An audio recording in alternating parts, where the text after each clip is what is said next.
हरिः ओम्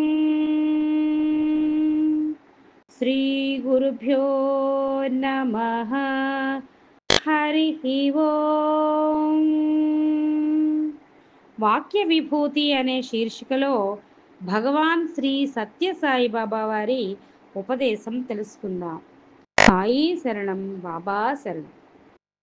మానవుని ప్రవర్తనలు, ఆలోచనలు సక్రమమైనవిగా ఉన్నప్పుడు జగత్తు సుక్షేమంగా ఉంటుంది.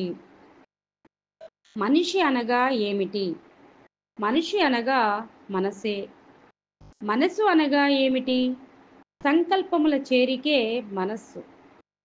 సంకల్పములనగా ఏమిటి? ఈ పరిణామమే మన దైనందిన జీవితంలో ఆచరించే ఆచరణ. ఈ ఆచరణ ఫలితమే మన నిత్య జీవితములో అనుభవించే సుఖ దుఃఖములు. ఈ సుఖ దుఃఖములకు కారణమేమిటి? మన ప్రవర్తననే. ప్రవర్తనకు కారణమేమిటి? మన యోచనలే. కనుక మానవుని ప్రవర్తనలు, ఆలోచనలు సక్రమంగా ఉండినప్పుడు జగత్తు సుక్షేమంగా ఉంటుంది.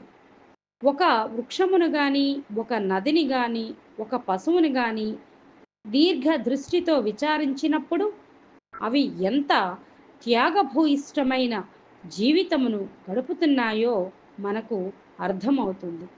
పరోపకారాయ ఫలంతి వృక్షః, పరోపకారాయ వహంతి నద్యః, పరోపకారాయ దుహంతి గావః, పరోపకారార్థమిదం శరీరం. పరోపకార నిమిత్తమై వృక్షములన్నీ కూడాను ఫలములను ఇతరులకు అందించి తాము భుజించకుండా త్యాగమును జగత్తుకు అందిస్తున్నవి.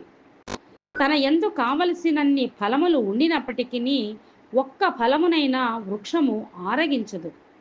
ఆ ఫలములను పక్షులకు, మానవులకు అందించి ఆనందాన్ని అనుభవిస్తున్నాయి.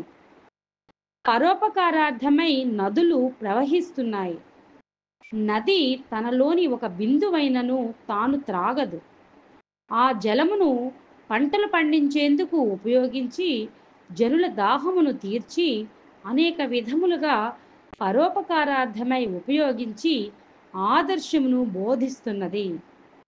పరోపకారార్థమై గోవులు తమ రక్తమును క్షీరముగా మార్చి పుష్టికరమైన ఆహారమును అందించి ఆదర్శమైన జీవితమును అందిస్తున్నవి.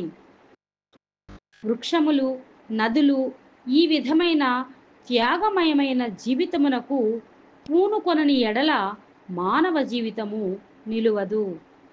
పంచభూతములు అందించిన సంతోషమును, ఆనందమును అనుభవిస్తున్న మానవుడు ప్రతిఫలము అందించుట లేదు.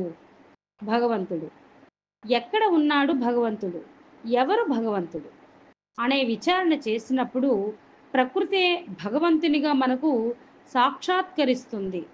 విద్యార్థులకు బాగా తెలిసిన విషయమే. భూమి గంటకు 1000 మైళ్ళ వేగముతో తన చుట్టూ తాను తిరుగుతూ ఉంటుంది. తన కర్తవ్యమును తాను శ్రద్ధతో చేస్తూ ఉంటుంది. ఒక్క క్షణమైనా తాను విశ్రాంతిని ఆశించదు. ఈ విధముగా భూమి తిరుగుట వలన రాత్రింబవళ్ళు ఏర్పడతాయి. ఈ లోకములో ఉన్న ప్రతి జీవికి ఒక కర్తవ్యాన్ని అందిస్తుంది, విశ్రాంతిని అందిస్తుంది. తన చుట్టూ తాను తిరగటమే కాకుండా గంటకు 66,000 మైళ్ళ వేగంతో సూర్యుని చుట్టూ తిరుగుతూ ఉంటుంది.